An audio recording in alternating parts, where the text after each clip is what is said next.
going to talk about contracts again this week, because there's been more new contracts signed in the last week that we didn't talk about in the first article and video. So now we need to talk about them in another article and video.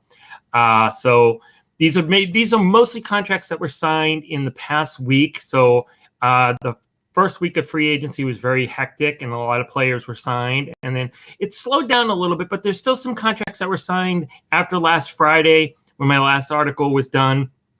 The video was done that we need to talk about. So especially in light of the fact that now we've got a new date for when you need to have your roster down to the $127.75 million salary cap. That new date is, as everybody probably knows, March 31st.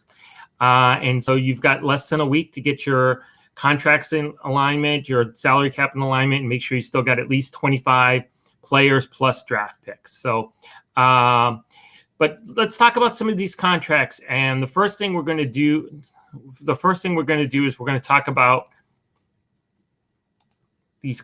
We're going to talk about these contracts, and we've got more of them for the dynasty. We've got more of them for the 2021 dynasty owner season. So, the first one we're going to talk about is we've got Kenny Golladay versus everybody else.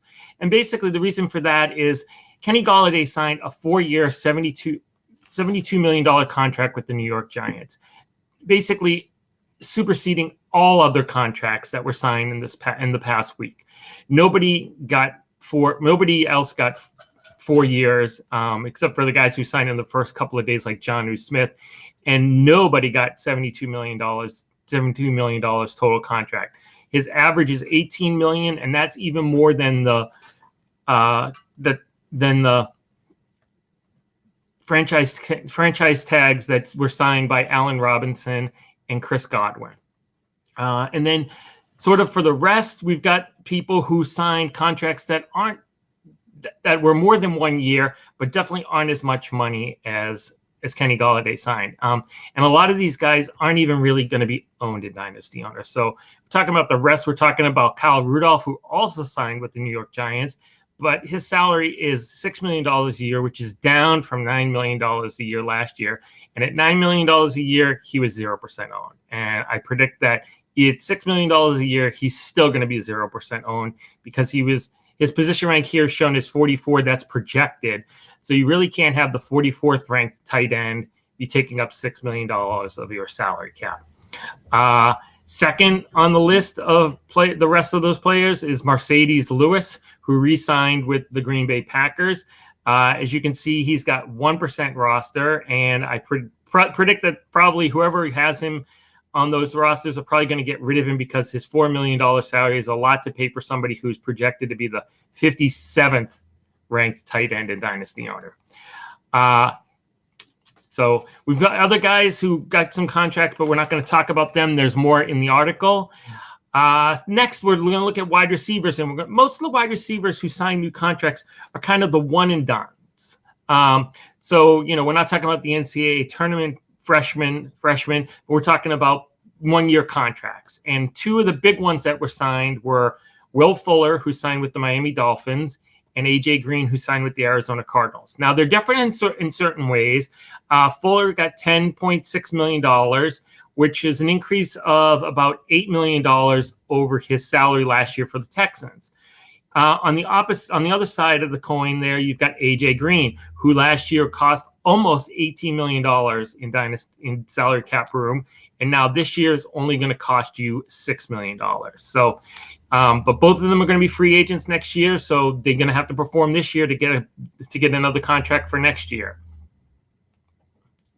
Now we've got the one and done, the $8 million edition, and the reason for this is that we've got two guys who signed similar, identical $8 million a year contracts with their current team. They re-signed. You've got Juju Smith-Schuster, who surprisingly re-signed with the Pittsburgh Steelers. A lot of people had him going somewhere else, but he re-signed with Pittsburgh. Him and Ben Roethlisberger are going to try to give it one more shot to win another championship in Pittsburgh. And so he re-signed with the Steelers. And that $8 million was an increase over about the little over $1 million that he made last year. And then the flip side is you got T.Y. Hilton, who re-signed with the Indianapolis Colts. And while Juju Smith-Schuster has been with Ben Roethlisberger his whole career, T.Y. Hilton has a rotating list of quarterbacks that he's been with. First, 4 years ago, it was Andrew Luck. Then it was Jacoby. Then he retired, and it became Jacoby Brissett. And then the Colts didn't like Brissett, so they brought in Phillip Rivers for last year. Now they've traded for Carson Wentz. So Hilton's on his fourth quarterback in a row. Fourth year, fourth quarterback in a row. But he re-signed with the Colts. He got $8 million, which is $5 million less than the $13 million he made last year. And so we'll see what happens with that. So next we're going to talk about some running backs. And most of the running backs got 1-year deals. You've got James White, who re-signed. You got Damian Williams, who signed with the Bears. You got Tevin Coleman, who signed with the Jets. And Philip Lindsay, who signed with the Texans. But these are the only two running backs who have signed recently since that big spat of signings in early September when Christian McCaffrey re-signed, when Alvin Kamara re-signed, when Dalvin Cook re-signed, when Derrick Henry re-signed, when Joe Mixon re-signed, when all those guys re-signed, and then Aaron Jones re-signed. All those top flight running backs re-signed new deals with their team for $12 million or more. And then comes the second wave. And these are sort of the top two of the running backs in the second wave. And it's first one is Chris Carson, who re-signed with the Seattle Seahawks. He's getting $5.2 million, which is about $4.5 million more than he made last year. Actually, it's about $4.6 million more than he made last year. And he re-signed with Seattle. The other guy who signed was Mike Davis, who signed with the Atlanta Falcons. And interestingly, Davis actually, despite being the 12th ranked running back in Dynasty Owner last season, ignore the 53 here. That's what they're projecting him for this coming season. But despite that being the number 12 running back, taking over for Christian McCaffrey, doing a pretty fine job of taking over for Christian McCaffrey, I have to say. He went from making $3 million a year for Carolina last year. And then for each of the next 2 years, he's only going to cost you $2.75 million. So you got a savings. If you held on to Mike Davis, you got savings of $250,000 on your Dynasty Owner salary cap for next year. So pretty good, especially for a guy who is likely to be the starting running back for the Falcons next year. And then finally, the last two positions we're going to talk about, there really hasn't been a lot of new quarterback signings since